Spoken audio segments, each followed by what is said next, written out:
Capítulo 42. Highbury, después de haber alimentado durante largo tiempo la esperanza de que el señor y la señora Suckling no tardarían en hacer una visita al pueblo, tuvo que resignarse a la mortificante noticia de que no les era posible acudir hasta el otoño. Por el momento, pues, su acervo intelectual se veía privado de enriquecerse con una importancia de novedades de aquella magnitud, y en el cotidiano intercambio de noticias de nuevo se vieron obligados a limitarse a los demás temas de conversación que durante algún tiempo habían ido emparejados al de la visita de los Suckling, como las últimas nuevas sobre la señora Churchill, cuya salud parecía ofrecer cada día aspectos diferentes, y el estado de la señora Weston, cuya felicidad era de esperar que pudiese verse incrementada por el nacimiento de un hijo, acontecimientos que iba también a producir gran contento entre todos sus vecinos. La señora Elton se sentía muy decepcionada. Aquello representaba tener que aplazar una gran ocasión para divertirse y para presumir. Todas sus presentaciones y todas sus recomendaciones debían esperar, y todas las fiestas y excursiones de las que se había hablado por el momento quedaban en simple proyecto. Por lo menos eso fue lo que pensó en un principio, pero después de reflexionar un poco, se convenció de que no era preciso aplazarlo todo. ¿Por qué no podían hacer una excursión a Vauxhall aunque los Suckling aún no hubieran venido? En el otoño, cuando ellos ya estuvieran aquí, podría repetirse la excursión. Quedó, pues, decidido que irían a Vauxhall. Todo el mundo se enteró de este plan e incluso sugirió la idea de otro. Emma nunca había estado en Vauxhall, tenía curiosidad por ver aquello que todos consideraban tan digno de verse, y ella y la señora Weston habían acordado elegir alguna mañana en que hiciera buen tiempo para ir hasta aquel lugar. Solo se pensaba en admitir en su compañía a 2 o 3 personas más, cuidadosamente escogidas, y la excursión debía tener un carácter apacible, elegante y sin ninguna pretensión, sin que pudiera compararse con el bullicio y los aparatosos preparativos, el gran acopio de provisiones y toda la ostentación de las giras campestres de los Elton y los Suckling. Esto había quedado ya tan claro entre ellos que Emma no pudo por menos de sentirse un poco sorprendida y un tanto contrariada al oír decir al señor Weston que había propuesto a la señora Elton que, puesto que su cuñado y su hermana aplazaban su visita, las 2 excursiones podían fundirse en una e ir todos juntos al mismo sitio, y que, como la señora Elton había aceptado inmediatamente esta proposición, se había decidido hacerlo de ese modo, si ella no tenía inconveniente. Ahora bien, como su único inconveniente era la aversión que sentía por la señora Elton, de lo cual el señor Weston debía de estar ya perfectamente enterado, no valía la pena insistir más en aquello. No podía negarse sin hacerle un desaire a él, lo cual sería dar un disgusto a su esposa, y así fue como se vio obligada a aceptar un arreglo que hubiese querido evitar por todos los medios a su alcance. Un arreglo que probablemente la exponía incluso a la humillación de que se dijese de ella que había asistido a la excursión de la señora Elton. Aquello la contrariaba extraordinariamente, y el tener que resignarse a aquella aparente sumisión dio una cierta acritud a sus íntimas opiniones acerca de la incorregible buena voluntad que caracterizaba el temperamento del señor Weston. «Me alegro mucho de que apruebe mi plan», dijo él muy satisfecho, pero ya suponía que lo encontraría bien. Para esas cosas se necesita mucha gente, nunca son demasiados. Una excursión con muchos siempre resulta divertida, y en el fondo la señora Elton es muy buena persona, no podíamos dejarla de lado. Emma no le contradijo en nada, pero en su fuero interno no podía estar más en desacuerdo con tales opiniones. Estaban a mediados de junio y el tiempo era excelente, y la señora Elton se impacientaba por fijar la fecha y por acabar de ponerse de acuerdo con el señor Weston en lo referente al pastel de pichones y al cordero frío, cuando uno de los caballos del coche se torció una pata, dejando todos los preparativos en la más lamentable de las incertidumbres.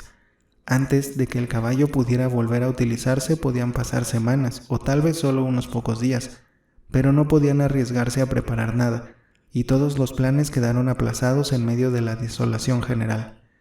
A la señora Elton le faltaron recursos para hacer frente a aquella contrariedad. «¿No le parece indignante, Knightley?», exclamaba, «y con un tiempo tan bueno para hacer excursiones. Esos aplazamientos y la inseguridad, es algo odioso. ¿Qué vamos a hacer? A este paso va a pasar todo el año sin que hagamos nada. Mire, el año pasado, Antes de que llegara esta época, ya habíamos hecho una excursión deliciosa desde Maple Grove a Kings Weston. Sería mejor que hicieran la excursión a Donwell, replicó el señor Knightley. Para eso no necesitan caballos, vengan y comerán mis fresas, ya están empezando a madurar. Si el señor Knightley lo había dicho en broma, no tardó en verse obligado a tomárselo en serio, porque su proposición fue aceptada en el acto y con gran entusiasmo, y los ademanes que acompañaron al «Oh, cuánto me gustaría» fueron tan expresivos como las palabras mismas. Donwell era famoso por sus fresales, lo cual parecía justificar el entusiasmo con que acogió la invitación, pero no era necesario justificar nada. Un campo de coles hubiera bastado para tentar a aquella dama que solo estaba deseando ir a alguna parte, fuera donde fuese. Ella le prometió una y otra vez que irían, con más insistencia de lo que él había supuesto, y quedó extremadamente complacida ante aquella prueba de íntima amistad, de tan marcada deferencia, pues se empeñó en considerarlo de este modo. «Puede usted contar conmigo», le dijo. «Tenga la seguridad de que iré. Fije usted mismo la fecha e iré a su casa. ¿No le importará que venga conmigo Jane Fairfax?» «No puedo fijar el día», dijo él, «hasta que no haya hablado con otras personas que quisiera que viniesen con usted». «Oh, déjelo todo de mi cuenta. Solo le pido que me dé carta blanca. Deje que yo lo organice todo, Es mi excursión. Yo ya llevaré amigos». «Confío en que lleve usted a Elton», le dijo, «pero no quiero que se tome la molestia de buscar más invitados». «Ah, qué desconfiado es usted, pero mire, no tiene por qué tener ningún miedo de delegar su autoridad en mí. No soy una jovencita sin experiencia. Puede tener confianza en una mujer casada como yo, ¿sabe usted? Esta es mi excursión. Déjelo todo de mi cuenta. Yo ya me encargaré de invitar a los demás». «No», replicó él calmosamente. «Solo hay una mujer casada a la que yo permitiré que invite a quien quiera a Donwell, y esa mujer es...» «La señora Weston, supongo», le interrumpió la señora Elton, un poco molesta. «No, la señora Knightley, y mientras aún no exista, de esas cuestiones me encargo yo mismo». «Ah, qué original es usted», exclamó satisfecha al no verse preferida por nadie. «Tiene usted mucho sentido del humor, y todo lo que dice queda bien. Mucho sentido del humor, sí. Bueno, pues me acompañará Jane y su tía. Los demás se los dejo a usted. No tengo ningún inconveniente en que venga la familia de Hartfield, ni el menor reparo. Ya sé que tiene usted mucha amistad con ellos. Si puedo convencerles, no dude usted de que vendrán. En cuanto a la señorita Bates, antes de volver a mi casa pasaré a visitarla». «Oh, pero es completamente innecesario. Yo veo a Jane todos los días, pero como usted prefiera. Tiene que ser por la mañana, ¿sabe usted, Knightley? Una cosa de lo más sencilla. Yo me pondré un sombrero de alas anchas y llevaré uno de mis cestos colgando del brazo. Probablemente este mismo, con una cinta de color rosa. ¿Ya ve? No puede ser más sencillo, y Jane llevará otro igual. Quiero decir que no será ninguna exhibición. Un poco a lo gitano.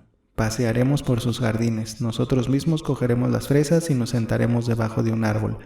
Y todo lo demás con lo que quiera usted obsequiarnos se sirve al aire libre. Una mesa a la sombra, ¿sabe usted? Todo de la manera más natural y más sencilla que sea posible. ¿No es eso lo que pensaba usted hacer?» «No, en absoluto. Para mí, lo sencillo y lo natural es que se ponga la mesa en el comedor.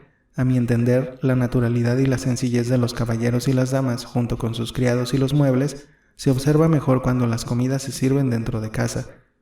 Cuando se cansen ustedes de comer fresas en el jardín, se servirá una comida fría en el comedor». «Bueno, como quiera, pero que no sea muy ostentoso. Y dicho sea de paso, si cree usted que mi ama de llaves o yo podemos serle de alguna utilidad, dígalo con toda sinceridad, Knightley. Si quiere que hable con la señora Hodge o que me cuide de algo, muchas gracias, pero no hace ninguna falta». «Bueno, pero si surge alguna dificultad, mi ama de llaves es una mujer muy dispuesta». «Tengo la seguridad de que la mía se considera tan dispuesta como la que más, y de que rechazaría la ayuda de cualquier otra persona.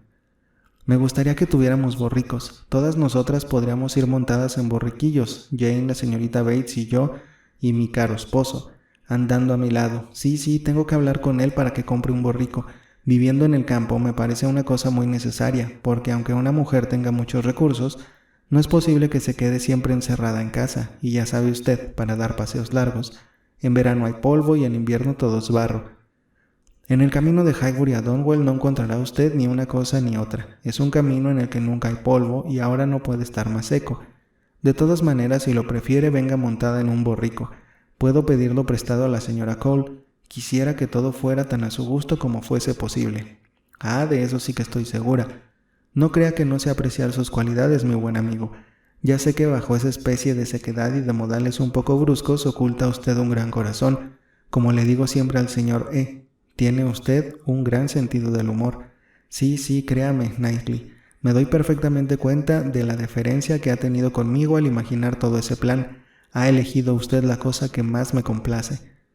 El señor Knightley tenía otro motivo para negarse a que se sacara una mesa al aire libre, a la sombra de un árbol. Deseaba convencer al señor Woodhouse para que aceptase su invitación junto con Emma, y sabía que era darle un disgusto permitir que delante de él alguien se pusiera a comer al aire libre. Ni siquiera con la excusa de hacer un poco de ejercicio matinal y de pasar un par de horas en Donwell, el señor Woodhouse se sentiría tentado a ser testigo de una imprudencia semejante. Se le invitó, pues, de buena fe, sin que se le reservaran penosos espectáculos que le hubieran hecho arrepentirse de su ingenua credulidad, y aceptó. Hacía 2 años que no había estado en Donwell. Una mañana que haga un buen tiempo podemos llegarnos hasta allá, con Emma y Harriet.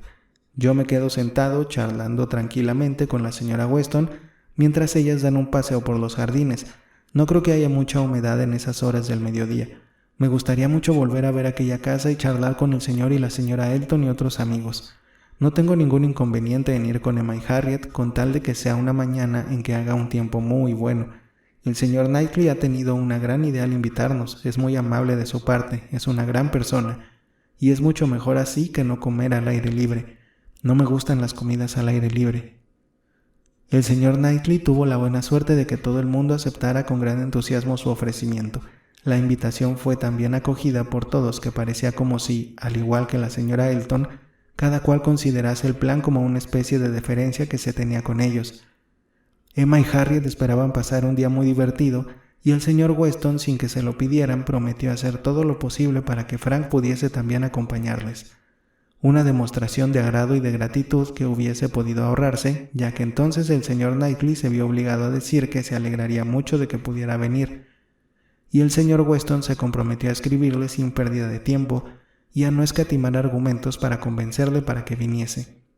Entretanto, el caballo cojo había sanado tan aprisa que volvió a pensarse jubilosamente en la excursión a Box Hill, y por fin se fijó la ida a Donwell para un día y la excursión de Box Hill para el siguiente, ya que el buen tiempo parecía ya estable. En una luminosa mañana de sol, casi de pleno verano, el señor Woodhouse se trasladó cómodamente en su coche con una ventanilla bajada hasta Donwell Abbey. Allí, en una de las habitaciones más confortables, especialmente acondicionada para él con el fuego de la chimenea que había estado encendido durante toda la mañana, se arrellanó en un sillón y, feliz y tranquilo, se dispuso a charlar complacidamente de la hazaña que había llevado a cabo y a aconsejar a todos que fueran a sentarse con él y que no se acaloraran demasiado. La señora Weston, que parecía haber ido andando con el único objeto de cansarse y estar con él durante todo el tiempo, se quedó a hacerle compañía como la más cordial y pacienzuda de sus oyentes, mientras los demás se dejaban convencer para salir al aire libre. Hacía tanto tiempo que Emma no había estado en la abadía, que tan pronto como se convenció de que su padre se hallaba plenamente a su gusto, no tuvo reparo en dejarle y en dar una vuelta por allí, ansiosa de refrescar su memoria y corregir los errores de sus recuerdos, fijándose con más atención en cada detalle, formándose una idea más exacta de una casa y de unas tierras que tan íntimamente ligadas iban a estar para siempre a ella y a toda su familia. Sentía todo el justo orgullo y la complacencia que su parentesco con el actual y el futuro propietario de Donwell podían permitirle, mientras contemplaba las considerables dimensiones y el estilo de la construcción de la casa, su característica situación tan ventajosa en un terreno bajo y bien resguardado, sus amplios jardines que descendían hasta unos prados regados por un arroyuelo que, desde la abadía, debido a la típica indiferencia que se sentía en otros tiempos por las buenas visitas, apenas se divisaban, y su abundancia de árboles formando hileras y avenidas, árboles que ni las modas ni la extravagancia habían logrado hacer cortar.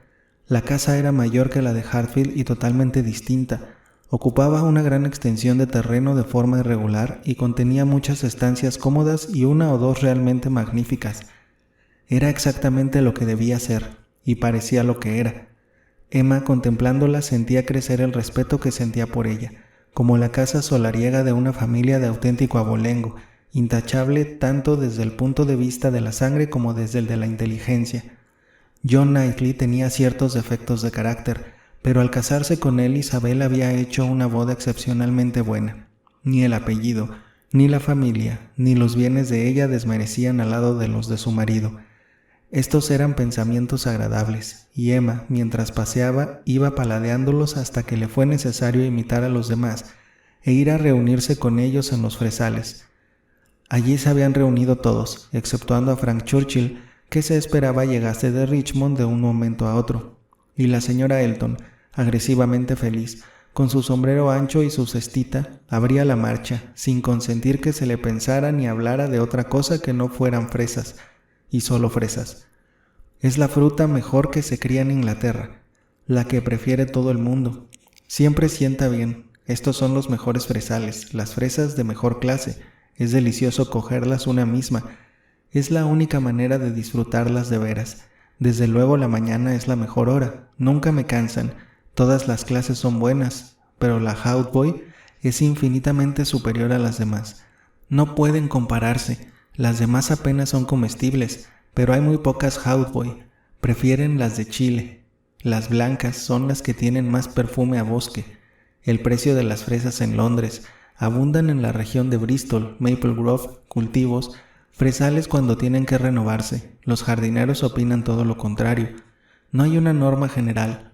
A los jardineros no hay quien les haga cambiar de costumbre. Una fruta deliciosa. Lástima que sea demasiado dulce para poder comer muchas. No son tan buenas como las cerezas. Las grosellas son más refrescantes. El único inconveniente de coger fresas es que hay que agacharse. El sol pica mucho. Estoy cansadísima. Ya no puedo más. Tengo que ir a sentarme a la sombra. Durante media hora esta fue la conversación, interrumpida solo una vez por la señora Weston, que salió, preocupada por su hijastro, para preguntar si ya había llegado. Estaba un poco inquieta. Tenía miedo de que le hubiera ocurrido algo con el caballo. Se encontraba en lugares adecuados para sentarse a la sombra y Emma se vio obligada a oír lo que hablaban la señora Elton y Jane Fairfax. Un empleo, un magnífico empleo, era el tema de la conversación. La señora Elton se había enterado de él aquella mañana y estaba entusiasmada. No era con la señora Suckling, no era con la señora Bridge, pero era una casa casi tan digna y conveniente como en cualquiera de las otras dos. Se trataba de una prima de la señora Bridge, una amiga de la señora Suckling, una señora muy conocida en Maple Grove, agradabilísima, encantadora, alta posición, gran mundo, distinción, buena sociedad, todo. Y la señora Elton deseaba ardientemente que el ofrecimiento se aceptara sin perder ni un segundo. Se mostraba exultante, enérgica, triunfal, y se negó en redondo a aceptar la negativa de su amiga, a pesar de que la señorita Fairfax seguía asegurándole que por el momento no quería comprometerse con nadie, repitiéndole los mismos motivos que ya le había dado en otras ocasiones. Pero la señora Elton seguía insistiendo para que se le autorizara para escribir al día siguiente mismo aceptando el ofrecimiento. Emma se maravillaba de que Jane pudiese soportar todo aquello. Se le notaba molesta y hablaba en un tono casi agresivo, hasta que por fin, con una decisión que no era habitual en ella, propuso que se fueran de allí. «¿Y si diéramos un paseo? El señor Knightley podría enseñarnos los jardines, todos los jardines, me gustaría verlo todo». La terquedad de su amiga parecía superior a lo que ella podía soportar. Hacía calor, y después de pasear un rato por los jardines, todos desperdigados, sin que apenas hubiera grupos de 3, insensiblemente uno tras otro fueron acercándose a la deliciosa sombra de una ancha y corta avenida de limeros que, extendiéndose más allá del jardín y a medio camino del río, parecía marcar el límite de los terrenos destinados al recreo. No conducía a ninguna parte y terminaba en un muro de piedra bajo, con altos pilares, que parecía destinado a anunciar la proximidad de la casa, que nunca había estado allí. Sin embargo, aunque el gusto de quien lo había construido era discutible, no dejaba de constituir un paseo encantador, y el panorama que se disfrutaba desde allí era extraordinariamente sugestivo. La considerable cuesta casi al pie de la cual se hallaba la abadía iba haciéndose cada vez más abrupta a medida que se iba alejando de sus tierras, y a una media milla de distancia había una ribera de impresionante aspecto, considerablemente escarpada y bien cubierta de árboles, y debajo, en una situación muy favorable y bien resguardada, se elevaba la granja de Abbey Mill, ante la cual se extendían unos prados y que el río abrazaba formando un bello y pronunciado recodo. Era una vista preciosa, que halagaba los ojos y el espíritu. Verdor inglés, civilización inglesa, bienestar inglés, bajo un luminoso sol no demasiado agobiante. En este paseo Emma y la señora Weston encontraron reunidos a todos los demás, y al fondo de la avenida la joven distinguió inmediatamente al señor Knightley y a Harriet, delante de los demás, encabezando la marcha. El señor Knightley y Harriet, un singular tête-à-tête. Pero se alegró de verlo. En otro tiempo él hubiera desdeñado su compañía y se la hubiese quitado de encima con pocos cumplidos. Ahora parecían disfrutar de una agradable conversación. También en otro tiempo a Emma le hubiese preocupado ver a Harriet en un lugar que favorecía tanto sus recuerdos de Abbey Mill Farm, pero ahora ya no lo temía. No había peligro en que contemplara todas sus muestras de prosperidad y de belleza, sus ricos pastos, sus rebaños diseminados, su huerta floreciente y la leve columna de humo que ascendía hasta el cielo. Fue a reunirse con ellos junto al muro y les encontró más atentos a la conversación que a la vista que se disfrutaba desde allí. Él estaba informando a Harriet sobre cuestiones de agricultura, etc., y Emma recibió una sonrisa que parecía querer decir: «Esto es lo mío. Tengo derecho a hablar de esas cosas sin que se sospeche que estoy favoreciendo la causa de Robert Martin». Ella no sospechaba tal cosa. Era una historia demasiado vieja. Probablemente Robert Martin ya había dejado de pensar en Harriet. Juntos dieron varias vueltas por el paseo. La sombra era un consuelo refrescante, y Emma pensó que aquellos eran los momentos más agradables del día. Luego se dirigieron hacia la casa, donde todos debían reunirse para comer. Se aposentaron en el interior y Frank Churchill seguía sin llegar. La señora Weston salía una y otra vez para vigilar el camino, pero en vano.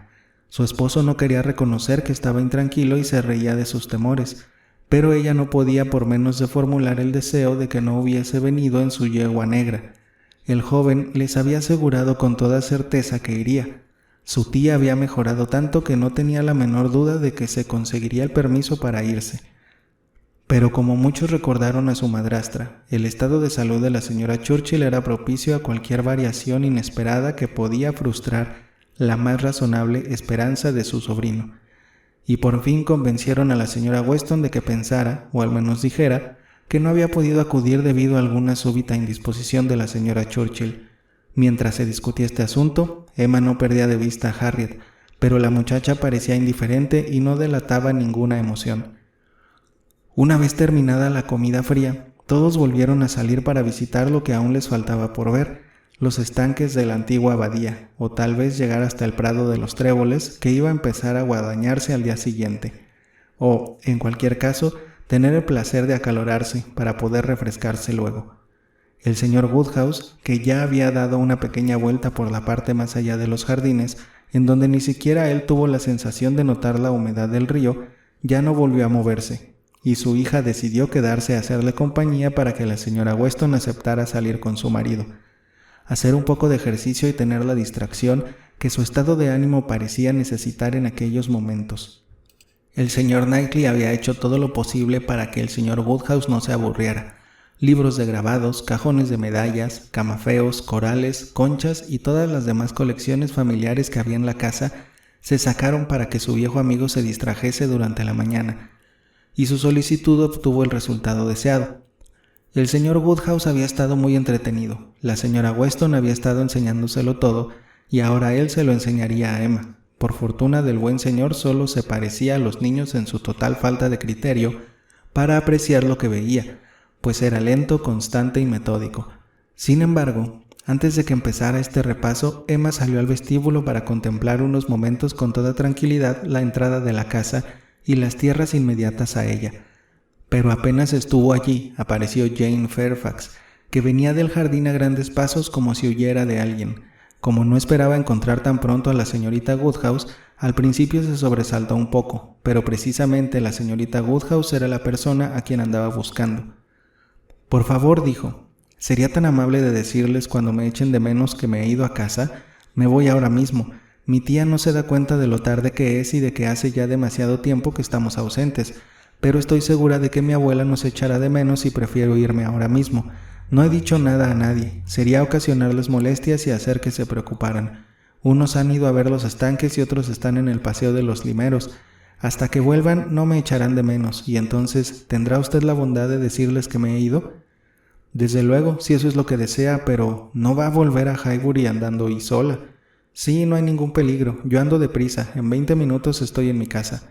Pero por Dios, es demasiado lejos para ir andando completamente sola. Puede acompañarle el criado de mi padre. Voy a mandar que preparen el coche, en 5 minutos está listo. Gracias, muchas gracias, pero no vale la pena. Prefiero ir andando y no voy a tener miedo a ir sola. ¿Y qué tan pronto tendré que vigilar y proteger a otros? Hablaba con gran agitación y Emma le respondió con afecto. Eso no justifica el que ahora se exponga a un peligro.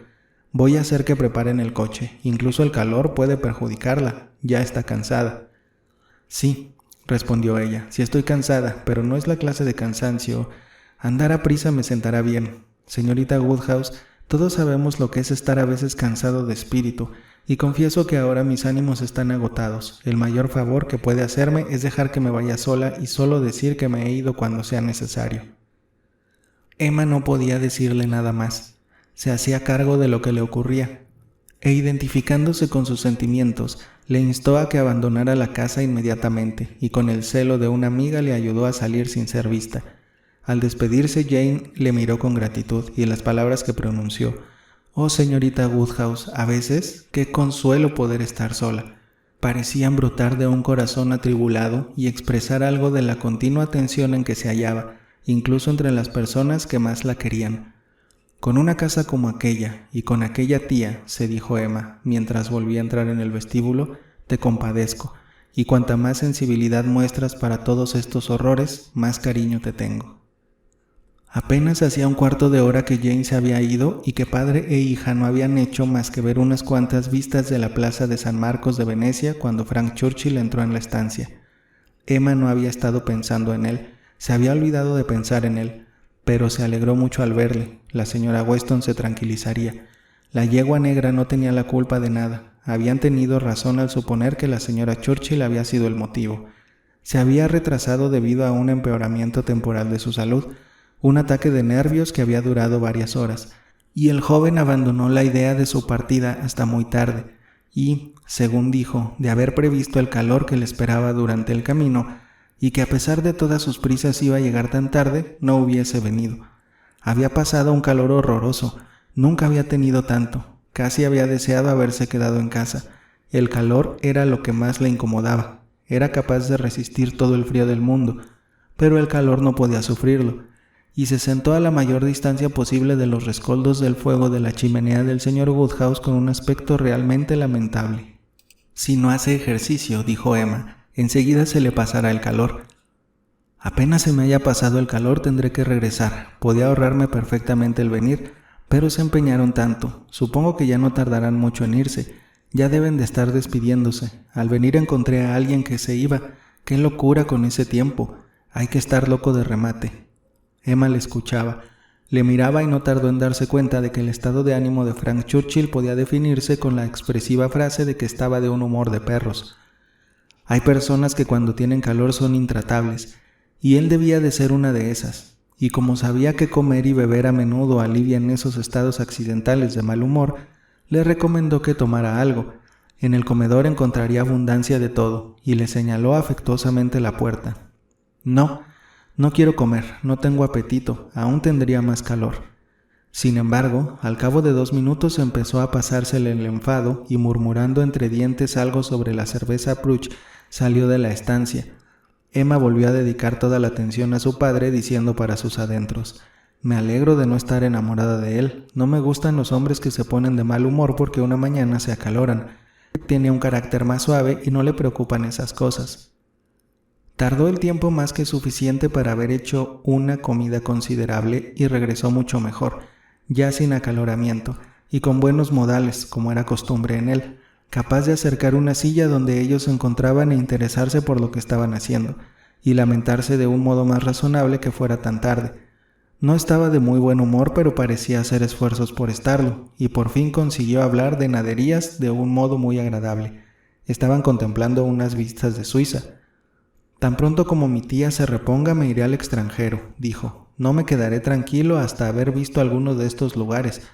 Un día u otro ya verán mis dibujos, o podrán leer la historia de mis viajes o mi poema. Haré algo y se hablará de mí. Es muy posible, pero no por sus dibujos de Suiza. Usted nunca irá a Suiza. Sus tíos nunca le dejarán salir de Inglaterra. A lo mejor se ven obligados a salir ellos también. A mi tía pueden recomendarle un clima cálido.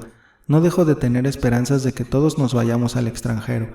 Le aseguro que yo sí iré. Esta mañana estoy firmemente convencido de que no tardaré mucho en salir del país. Tengo que viajar. Estoy cansado de no hacer nada. Necesito un cambio. Le hablo seriamente, señorita Woodhouse. No sé lo que se están imaginando sus penetrantes ojos, pero estoy harto de Inglaterra. Si pudiera me iría mañana mismo. Usted está harto de dinero y de comodidades. ¿No puede inventarse algún trabajo y contentarse con quedarse aquí? ¿Harto de dinero y de comodidades? ¿Yo? Se equivoca usted del todo.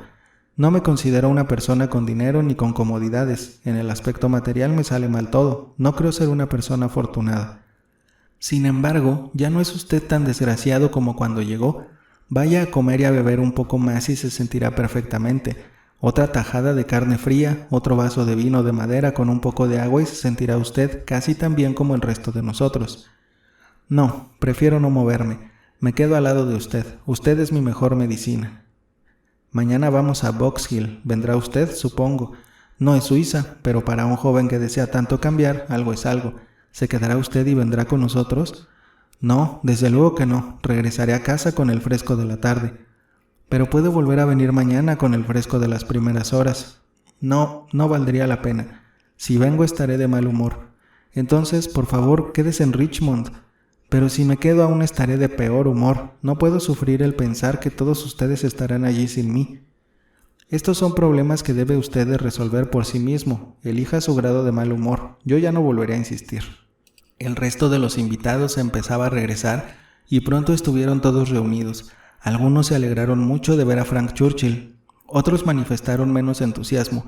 Pero cuando se explicó la desaparición de la señorita Fairfax, las lamentaciones fueron generales.